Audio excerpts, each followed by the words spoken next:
भाजपा महायुतीचे कराड दक्षिण विधानसभा मतदारसंघातील उमेदवार डॉक्टर अतुलबाबा भोसले यांनी त्यांच्या पत्नी सौ गौरवी भोसले यांच्या समेत रेठरे बुद्रुक तालुका कराड येथील पवारमळा येथील मतदान केंद्रावर मतदानाचा पवित्र हक्क बजावला।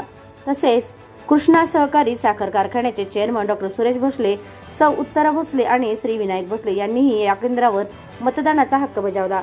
यावेळी पत्रकारांशी संवाद साधताना डॉक्टर अतुल भोसले म्हणाले की या निवडणुकीत जनतेने मला खूप मनापासून साथ दिली, खूप प्रेम दिले। या निवडणुकीला सामोरे जात असताना आम्ही सकारात्मक प्रचारावर भर देत विकास कामांचे मुद्दे जनतेसमोर मांडले।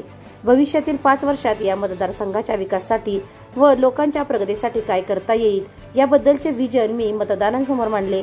लोकनेते स्वर्गीय यशवंतराव चव्हाण, थोर विचारवंत स्वर्गीय यशवंतराव मोहिते आणि सहकारमर्षी स्वर्गीय जयवंतराव भोसले अप्पांचा विचार वारसा घेऊन आम्ही लोकांसमोर गेलो। त्यामुळे मला खात्री आहे की यावेळी मतदार राजा मला आपल्या सेवेची संधी देणार आहे। मी मतदारसंघातील सर्व बंधू भगिनींना आवाहन करतो, जास्तीत जास्त मतदान करा, मतदानाचा पवित्र हक्क बजावा आणि लोकशाही बळकट करण्यासाठी सर्वांनी योगदान द्या। Santosh Kadam, SK crime news, Karad.